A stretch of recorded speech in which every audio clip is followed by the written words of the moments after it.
नमस्कार आप सभी का। एनडीए के राष्ट्रपति पद के उम्मीदवार रामनाथ कोविंद थोड़ी देर बाद अपना नामांकन दाखिल करेंगे।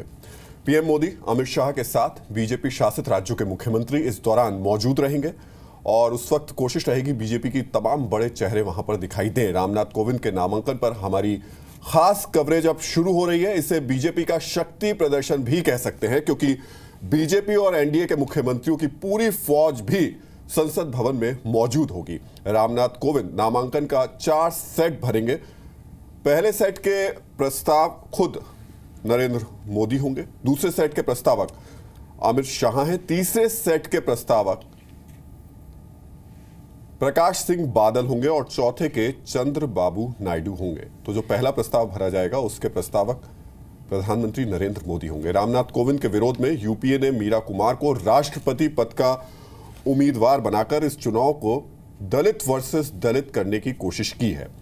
आज हम चर्चा करेंगे कि राष्ट्रपति जैसे चुनाव में जातिगत राजनीति करना कितना सही है। सवाल यह भी कि रामनाथ कोविंद के साथ कांग्रेस को ऐसी क्या आपत्ति थी जिसके जवाब में उन्होंने मीरा कुमार को मैदान में उतारा। इन सारी बातों पर चर्चा करें उससे पहले एक रिपोर्ट आपको दिखाते हैं।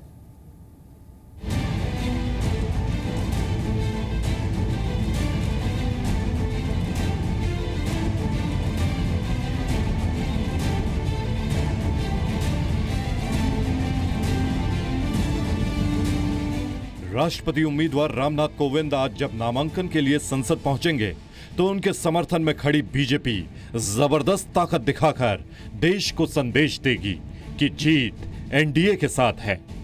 कोविंद के नामांकन को मेगा पावर शो बनाने के लिए संसद में आज खुद पीएम मोदी भी होंगे, एनडीए शासित राज्यों के सभी मुख्यमंत्री भी और सहयोगी भी। कोविंद के नामांकन के वक्त बीजेपी शासित सभी 13 राज्य, एनडीए शासित सभी 20 राज्यों के मुख्यमंत्रियों के अलावा ओडिशा के सीएम नवीन पटनायक, तेलंगाना के सीएम के चंद्रशेखर राव और तमिलनाडु के मुख्यमंत्री के पलनीसामी भी संसद में मौजूद रह सकते हैं। कोविंद के नामांकन के दौरान बीजेपी के मेगा पावर शो की खातिर कई मुख्यमंत्री दिल्ली पहुंच चुके हैं और योगी आदित्यनाथ, वसुंधरा राजे, शिवराज सिंह, मनोहर पर्रिकर, मनोहर लाल समेत बीजेपी और एनडीए के कई मुख्यमंत्री कुछ ही देर बाद संसद पहुंच चुके होंगे। कोविंद के नामांकन के लिए 4 सेट तैयार किए गए हैं। पहले सेट में प्रस्तावक खुद पीएम नरेंद्र मोदी होंगे, जबकि दूसरे सेट के प्रस्तावक बीजेपी अध्यक्ष अमित शाह, तीसरे सेट के प्रस्तावक पंजाब के पूर्व मुख्यमंत्री प्रकाश सिंह बादल हैं और चौथे सेट के प्रस्तावक तेलुगु देशम पार्टी के अध्यक्ष चंद्रबाबू नायडू। नामांकन के दौरान एनडीए का शक्ति प्रदर्शन कोविंद की जीत और विपक्ष की जबरदस्त हार सुनिश्चित करने के लिए होगा, जिसमें नीतीश कुमार भी विपक्ष के खिलाफ एनडीए का साथ दे रहे हैं। जहां तक विपक्षी एकता और महागठबंधन की बात है, ये एक आइसोलेटेड इंसिडेंट है श्री कोविंद जी को समर्थन देना। हम विपक्षी एकता के साथ हैं और रहेंगे। हमारा पीछे हटने का कोई सवाल ही पैदा नहीं होता है। और जो सवाल नीतीश कुमार जी ने एनडीए से अलग होते समय उठाए थे, वो सवाल आज भी प्रासंगिक है। राष्ट्रपति चुनाव के लिए कोविंद के समर्थन का ऐलान करके नीतीश कुमार पहले ही विपक्षी एकता की कमर तोड़ चुके हैं। लालू ने नीतीश से विपक्ष की प्रत्याशी मीरा कुमार को समर्थन देने की अपील की थी, जिसे जेडीयू ने ठुकरा दिया। 2 मीटिंग पहले हो गई, बीच में ये बात नहीं आई। अब उन्होंने नीतीश कुमार जी का पार्टी कल उनके सिलेक्टेड जो लीडर हैं वहां बैठ करके उसमें शरद यादव जी भी गए थे। क्या भीतर चर्चा हुई नहीं हुई, लेकिन ये नीतीश जी ने कहा कि बहुत सज्जन और अच्छा गवर्नर रहे हैं, तो हम व्यक्ति को मतलब समर्थन देने का हमने फैसला लिया है। जदयू ने आप धोखा दिया नहीं धोखा दिया, नीतीश कुमार जाने। कोविंद की जीत का माहौल पहले ही तैयार है। ऊपर से राष्ट्रपति चुनाव में एनडीए प्रत्याशी के समर्थन का ऐलान करके नीतीश विपक्षी एकता की कमर तोड़ चुके हैं और अब बीजेपी आज शक्ति प्रदर्शन के जरिए देश को संदेश देगी कि 2019 में भी उसकी जीत ऐसी ही होगी। ब्यूरो रिपोर्ट, जी मीडिया। तो इस शक्ति प्रदर्शन का मकसद क्या है? सिर्फ ये मकसद है कि 2019 की जीत उनकी होगी या फिर कुछ और भी इसके जरिए संदेश देना है एनडीए का? सवाल और कई अहम हो जाते हैं। सवाल यहाँ ये भी खड़ा होता है कि क्या राष्ट्रपति पद के चुनाव के लिए विपक्ष सिर्फ विरोध की राजनीति कर रहा है? आखिर क्यों उसको एक उम्मीदवार उतारने की जरूरत पड़ी? अब ये जो खास कवरेज है इसमें हम आपको कई ऐसे अहम पहलू दिखाएंगे राष्ट्रपति चुनाव से जुड़े जो शायद आपने अभी तक सुने नहीं हो, देखे नहीं हो। तो हमारी कोशिश है जानकारी के साथ इन सारी चीजों को आपके सामने रखने की। मेरे साथ इस वक्त अभय दुबे हैं, प्रवक्ता कांग्रेस के, आलोक मेहता हैं, वरिष्ठ पत्रकार, जीसी मल्होत्रा साहब हैं, संविधान विशेषज्ञ हैं, मेरे सहयोगी रविंद्र कुमार हैं और उसके साथ साथ ब्रह्म प्रकाश दुबे। सबसे पहले रविंद्र, पहले आज का कार्यक्रम बता दीजिए, कितने बजे का कार्यक्रम है, कब पहुंचेंगे रामनाथ कोविंद, नामांकन की क्या प्रक्रिया रहेगी?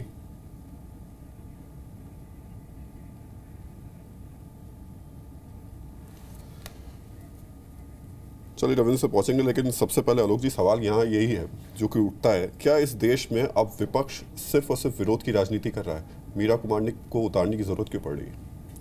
देखिए, विपक्ष तो निश्चित रूप से पहले से थोड़ा सा टूटा हुआ भी है, आप ये भी देख रहे हैं। और लेकिन अभी भी जैसे कहा गया आपकी रिपोर्ट में भी कि 2019 की तैयारी लोग अब करने लगे हैं, 2018 और 2019। उस दृष्टि से मुझे लगता है कि प्रतिपक्ष को ये दिखाना था कि हम लोग कितना एकजुट हो सकते हैं, जानते हुए कि जीत नहीं हो सकती है। शायद मीरा कुमार जी ने भी कहा कि भाई ठीक है, सब मुझे कहा गया है इसलिए मैं चुनाव लड़ रही हूँ। तो ये एक तरह से प्रतीकात्मक पहले भी परंपरा जैसे कह सकते हैं कि प्रतिपक्ष हमेशा कुछ खड़ा करता है, तो चाहते बेहतर तो होता ही है कि यदि सबकी सर्वानुमति राय हो जाए तो एक और अच्छा मैसेज जाता है। दल का, किसी पार्टी का तो होते नहीं है, ये होती ही नहीं है। हाँ। लेकिन ये कि चुनाव से पहले तो सब दल के उम्मीदवार के रूप में खड़े भी होते हैं।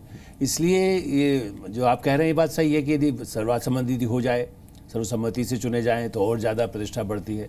लेकिन जैसा पुराने अनुभव बताते हैं, कटुता के भी कह सकते हैं, टकराव के भी कह सकते हैं, तो प्रतिपक्ष अब लालू जी और नीतीश तक साथ तो है नहीं, इसलिए उस दृष्टि से ये सही है कि वो कोई बहुत बड़ा ऐसा मुद्दा नहीं होगा। एक जो आप शुरुआत की रिपोर्ट पे भी था, कोई जातिगत या दलीय नहीं होता, राष्ट्रपति उससे ऊपर उठ करके होता है और वो संवैधानिक बड़ा महत्वपूर्ण पद है। लेकिन उसको मुझे लगता है दरकिनार किया जा रहा है जब ये सारी चीजें हो रही हैं। मैं कांग्रेस के प्रवक्ता के पास पहुंचूंगा, लेकिन उससे पहले एक सवाल आपसे जरूर ले लेता हूँ। क्या आपको नहीं लग रहा कि जब पता है कि सामने खाई है, कुआं है, फिर भी हम कूदने के लिए तैयार हैं? कांग्रेस लगातार पिछले इलेक्शंस में जिस हालात में चल रही है दिखाई दे रहा है, ऐसे में आप एक और चुनाव हारने के लिए तैयार बैठे? ये चुनाव वैसा चुनाव तो विधानसभा नहीं है, और ये चुनाव जैसा, लेकिन संदेश तो जाता है ना कि आपको, हाँ, यहाँ पर भी आप हार रहे हैं। लेकिन देखिए, यदि आप युद्ध के मैदान में हो तो मरने के लिए तैयार होकर के, जो कारगिल में जब कोई जाता है तो सोचता है कि कुछ भी हो सकता है, उसी तरह से युद्ध में हार मानने के बाद भी यदि आप राजनीति में हैं तो आपको, कई बार आप चुनाव लड़ते हैं, कितने कम वोट आप देखिए, पिछले विधानसभा चुनाव में तो कई लोगों को 5000 वोट मिले, फिर भी लोग मैदान में उतर जाते हैं। कांग्रेस के भी उत्तर प्रदेश के विधानसभा चुनाव में कितनी बुरी स्थिति हुई थी, और ये सब सामने दिखाई देता है। चलिए, मेरे सहयोगी रविंद्र कुमार साथ में आ गए। रविंद्र, पहले तो ये बताइए कि क्या कार्यक्रम है आज का? देखिए राहुल, अभी संसद भवन में अब यहाँ पर नेताओं का तांता लग गया है। नेता यहाँ पर आना शुरू हो गए हैं, चाहे केशव प्रसाद मौर्य हो, प्रकाश सिंह बादल हो, बीजेपी के सांसद हो, कई नेता यहाँ पर संसद भवन पहुँच गए हैं। 11 बजे के आसपास प्रधानमंत्री पहुँचेंगे, अमित शाह आएंगे और बाकी जो नेता हैं यहाँ पर सभी पहुँचना शुरू कर देंगे। 11:30 बजे के करीब प्रधानमंत्री सहित सभी नेता प्रोसीड करेंगे लोकसभा महासचिव के कमरे में। ठीक 12 बजे रामनाथ कोविंद अपना नॉमिनेशन फाइल करेंगे। उसके बाद वो मीडिया से मुखातिब होंगे, मीडिया से बातचीत करेंगे, और जिस तरह की जो हमें जानकारी मिल रही है, रामनाथ कोविंद इसके बाद अब पूरे देश में प्रचार करने के लिए निकल जाएंगे। तो कहीं ना कहीं पूरी तैयारी है बीजेपी की तरफ से। 4 सेट तैयार है। प्रधानमंत्री नरेंद्र मोदी, एक सेट प्रधानमंत्री नरेंद्र मोदी के नाम पर है, दूसरा पार्टी अध्यक्ष अमित शाह, तीसरा चंद्रबाबू नायडू और प्रकाश सिंह बादल के नाम पर है। और इसके साथ साथ 50 प्रपोजल, 50 सेकेंडर, जो एक संवैधानिक बाध्यता है उसे भी पूरा कर लिया गया है। बीजेपी के जो रणनीतिकार हैं पिछले 3-4 दिन से लगे हुए थे, सभी को दिल्ली तलब किया गया था। ओम बिरला, राकेश सिंह, मुख्तार अब्बास नकवी और अनंत कुमार के घर पर पिछले 3-4 दिन से सभी एनडीए के सांसदों का वहां पर हस्ताक्षर चल रहा है। एक सवाल से पूछना है मुझे आपसे। आप देख रहे हैं कि बीजेपी के बड़े बड़े नेता वहां पर पहुंच रहे हैं। जब से जेडीयू का फैसला सामने आया है, चेहरे में, कॉन्फिडेंस में कुछ बदलाव नजर आ रहा है आपको? देखिए, बीजेपी और एनडीए के पास पहले से ही बहुमत है। राहुल, आप पहले से जानते हैं जो आंकड़े थे, जो समीकरण था, वो जीत के पहले अगर जेडीयू समर्थन नहीं करता तब भी जीत का आंकड़ा उनके पास था। लेकिन नीतीश कुमार के समर्थन के बाद बीजेपी और एनडीए के जो घटक दल के आला नेता हैं, उनके चेहरे पर चमक इसलिए है कि विपक्षी खेमे में कहीं ना कहीं दरार पड़ गई, मतभेद हुआ, और सबसे बड़ा एक जो चेहरा था उनके पास नीतीश कुमार, सोनिया गांधी के बाद, उसको अपने खेमे में लेकर आ गए। राहुल, मेरा रविंद्र एक सवाल इससे जुड़ा हुआ ये है कि जब एक तरफ आंकड़े बीजेपी की तरफ, आपके एनडीए के प्रेसिडेंशियल कैंडिडेट की तरफ पूरे मजबूती के साथ खड़े हुए नजर आ रहे हैं, लेकिन आज जो संसद भवन से तस्वीरें आएंगी वो महज आनी तो नॉमिनेशंस की चाहिए थी, लेकिन दूसरी तरफ आज आप शक्ति प्रदर्शन भी देखेंगे। जब आंकड़े साथ हैं तो इस शक्ति प्रदर्शन की जरूरत क्यों है? देखिए, एक परंपरा होती है, नॉमिनेशन जब फाइल करने जाते हैं तो आला नेता मौजूद होते हैं, क्योंकि पार्टी सत्ता में है इसलिए प्रधानमंत्री खुद मौजूद रहेंगे, इसलिए क्योंकि कल उनको विदेश जाना है, उसके पहले ही आज नॉमिनेशन का डेट रखा गया था। प्रधानमंत्री नरेंद्र मोदी खुद यहाँ मौजूद होंगे, पार्टी अध्यक्ष अमित शाह होंगे, एनडीए के घटक दल के नेता होंगे। तो शक्ति प्रदर्शन के साथ साथ ये दिखाने की कोशिश की जाएगी कि जिस चेहरे को एनडीए ने सेलेक्ट किया है उसके साथ बहुमत है, उसके साथ देश की जनता है और देश के जो नुमाइंदे हैं, जनप्रतिनिधि है, वो उनके साथ है। विपक्षी दलों के पास कोई ऐसा नुमाइंदा नहीं है, ये केवल जबरदस्ती का खड़ा किया हुआ एक कैंडिडेट है। हारना उनका तय है, जीतना हमें है, लेकिन विपक्ष के साथ हमने बातचीत की, सरसमति बनाने की कोशिश की, वो माने नहीं, इसलिए हमने अपना कैंडिडेट खड़ा किया है, सबकी सहमति ठीक, यानी कि ये संदेश देने की कोशिश। रविंद्र, बड़ी दिलचस्प तस्वीरें होंगी संसद भवन से जो आएंगी, वो तस्वीरें भी हम देखेंगे। साथ ही अब से कुछ ही देर में हमारे साथ कांग्रेस के प्रवक्ता अभय दुबे भी होंगे, आलोक मेहता जी हमारे साथ पहले से ही हैं, हमारे साथ संविधान विशेषज्ञ भी मौजूद रहेंगे, और साथ ही ब्रह्म प्रकाश दुबे। चलिए, तो अब से कुछ देर बाद में एनडीए के राष्ट्रपति पद के उम्मीदवार अपना नामांकन भरने पहुंचेंगे। 11:45 का वक्त बताया जा रहा है, और इस बीच में सवाल कई खड़े हो रहे हैं कि आखिर इन सब के बीच विपक्ष को जरूरत क्यों पड़ी कि एक उम्मीदवार खड़ा किया जाए? क्या सिर्फ ये विरोध की राजनीति है, या फिर इसके जरिए कुछ और संदेश देने की कोशिश कांग्रेस कर रही है? बीजेपी तो कोशिश कर रही है एक शक्ति प्रदर्शन के जरिए 2019 तक शायद ये बताने की कि अगली जीत भी उनकी तय है। ये संदेश है बीजेपी की तरफ से। लेकिन अभय दुबे जी, जब पता हो कि हार निश्चित है उसके बाद भी लड़ाई लड़ना, ये कहां की समझदारी?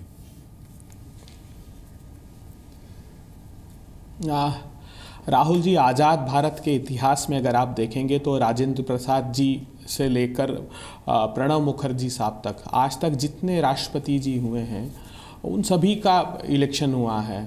और ऐसा भी समय रहा जब प्रतिपक्ष को इतना भी वो कॉन्टेस्ट नहीं कर सकता था। देखिए, राजेंद्र प्रसाद जी के सम्मुख केटी शाह चुनाव लड़े, राधा कृष्णन जी के समय चौधरी हरिराम लड़े, जाकिर हुसैन के समय कोका सुब्बा राव लड़े, यहाँ तक कि प्रणब मुखर्जी साहब के सम्मुख संगमा जी को लड़ाया गया, ये जानते हुए कि प्रतिपक्ष के पास बहुत बहुमत नहीं है। मगर फिर भी चूँकि ये एंटी डिफेक्शन लॉ यहाँ अप्लाई नहीं होता और सिक्रेसी वोट की मेंटेन होती है, इसलिए प्रतिपक्षी दल ये अपेक्षा करते हैं कि अधिक योग्यता, मैं ऐसा नहीं कहता, कोविंद जी भी बहुत योग्य हैं, क्योंकि जो राष्ट्रपति होता है वो उसकी अभिरक्षा में भारत का संविधान होता है और उसकी सवाल मेरा ये है कि राष्ट्रपति किसी एक दल का होता है क्या राष्ट्रपति किसी एक दल का होता है? विपक्ष क्यों ये मान के चलता है कि राष्ट्रपति किसी एक दल का है, इसलिए आप दूसरा उम्मीदवार खड़ा कर देते हैं? देखिए, नहीं राहुल जी, देखिए, राजनीतिक दल चुने जाने के बाद राष्ट्रपति जी किसी दल के नहीं होते और वो संविधान उनकी अभिरक्षा में होता है। मगर राजनीतिक दलों ने तो अपने उम्मीदवार खड़े किए हैं, भारतीय जनता पार्टी के उम्मीदवार के रूप में, एनडीए के कोविंद जी से दिक्कत क्या है? आज वो चुनाव लड़, आपको कोविंद जी से दिक्कत क्या है? जो एनडीए के उम्मीदवार है उनसे आपको परेशानी क्या है? नहीं, देखिए, कोई परेशानी नहीं। मीरा कुमार जी से क्या परेशानी है? अगर अच्छा होता कि बेहतर होता कि तो वो पहले अपने उम्मीदवार तय कर देते। जनता पार्टी आपसे मिलने गए थे ना बीजेपी के नेता अभय जी, तो आप पहले बता देते कि हम मीरा कुमार को खड़ा कर रहे हैं। वो तो आपसे बात करने गए थे ना, जब उन्होंने खड़ा कर दिया उम्मीदवार, तब उसके बाद आप लेकर आए। इसका मतलब दिक्कत आपको कहीं है। तो मैं वही समझने की कोशिश कर रहा हूं कि आपको दिक्कत क्या है विपक्ष को। भारतीय जनता पार्टी ने भी भारतीय जनता पार्टी ने अपने उम्मीदवार कहाँ हमारे सम्मुख जब चर्चा की तब रखा, क्योंकि ये प्रतिपक्ष का कलेक्टिव निर्णय होना था। होता ये कि प्रतिपक्षी सारे एक साथ बैठकर सरकार बात करती और दोनों उम्मीदवारों पर चर्चा होती, मगर उनके अपने राजनीतिक उद्देश्यों की प्रतिपूर्ति भारतीय जनता पार्टी करना चाहती थी, इसलिए उन्होंने शायद डिस्क्लोज नहीं किया। अभय दुबे जी, वजह क्या है कि सिर्फ आप उस परंपरा को आगे बढ़ाना चाहते हैं जो अभी आपने एक एक करके नाम रखे अपने कागज में देख के कि तब उनके अगेंस्ट ये खड़े हुए, उनके अगेंस्ट ये खड़े हुए। ऐसे में आप क्या सिर्फ उस परंपरा को आगे बढ़ाना चाहते थे कि हम किसी को अपना एक कैंडिडेट सामने रख दें, या फिर आपने इस बात को लेकर भी कांग्रेस ने मंथन नहीं किया कि चलिए एक प्रेसिडेंशियल पोस्ट है जो किसी भी तरह से कंट्रोवर्शियल नहीं होनी चाहिए, उसमें हो सकता है कि सब लोग एक साथ नजर आए, तो इसे लेकर एक संदेश भी दे दिया जाए चलिए इसी बहाने? पूर्णिमा जी, ये जो कंट्रोवर्सी का प्रश्न है, ये संविधान शक्ति प्रदत्त करता है प्रतिपक्ष को कि वो चाहे राष्ट्रपति का चुनाव हो, चाहे वो पंचायत का चुनाव हो। अभी जी सवाल यही खड़ा हो रहा है ना, प्रतिपक्ष को संविधान जो शक्ति देता है वो देश में योगदान के लिए देता है, सिर्फ विरोध के लिए नहीं देता है। ब्रह्मा, पहले तो सबसे पहले ये बताइए कि यूपीए की तरफ से क्या विरोध नहीं, देखिए जी मैं पहुंचूंगा आपके पास में। ब्रह्म प्रकाश दुबे मेरे सहयोगी हैं इस समय। ब्रह्मा, ये बताइए कि क्या यूपीए की तरफ से नामांकन की बात तय की गई है, कब है, किस दिन है? दूसरा, ये जानते हुए भी कि स्थिति अपने पक्ष में नहीं है, आपको वहां दिखाई क्या दे रहा है? बिल्कुल, देखिए राहुल, सबसे पहले नामांकन का वक्त बता दूं तो पार्टी कुछ देर बाद आप बताएंगे, हम आपको जब पार्टी के नेता बताएंगे कि पूरा तय हो जाएगा। हालांकि जो दूसरी पार्टियों के नेताओं से साइन होने थे वो कल ही कांग्रेस के नेता गुलाम नबी आज़ाद ने करवा लिए थे। जो 17 पार्टियों के प्रतिनिधि आए थे उनसे साइन कल ही करवा लिए थे, तो वो दस्तखत हो गए हैं, सारे डॉक्यूमेंट्स तैयार हो गए हैं। नॉमिनेशन का वक्त अभी पार्टी बताएगी। रही बात कि यूपीए ने अपना उम्मीदवार, बात करें कि विपक्षी दलों ने अपना उम्मीदवार क्यों उतारा, तो राहुल मैं बता दूँ कई सारे हमने विपक्ष के नेताओं से बात की। देखिए, राजनीति में, राजनीतिक लड़ाई में ये आप एक जब संकेत देते हैं, एक मैसेज देते हैं अपने कैडर को, अपने वोट बैंक को, वो संकेत और वो मैसेज बहुत काम करता है। विपक्ष ने जो अपना उम्मीदवार खड़ा किया है, कांग्रेस ने जो आगे बढ़ के अपना उम्मीदवार तय किया है और सारी विपक्षी पार्टियों को एक प्लेटफॉर्म पर आए हैं, उसका मकसद कांग्रेस का ये है कि कांग्रेस संदेश देना चाहती है कि ये लड़ाई कैंडिडेट की नहीं बल्कि एक विचारधारा की लड़ाई है। और यही जिस तरह से कांग्रेस ने और विपक्षी दलों ने कैंडिडेट बनाया है मीरा कुमार को, तो ये भी संदेश देना चाह रहे हैं कि देखिए, दलित वर्ग से अगर उनका उम्मीदवार है तो हमारा भी दलित वर्ग से उम्मीदवार है। यही खड़ा हो रहा है ब्रह्मा यहाँ पर कि क्या राष्ट्रपति पद के चुनाव के लिए राजनीतिक पार्टियों को ये ध्यान देना होगा या फिर इस पर फोकस करना होगा कि उम्मीदवार किस जाति का है? ये बड़े अफसोस की बात है अगर ऐसी स्थितियों में राजनीतिक पार्टियां सोचती हैं तो।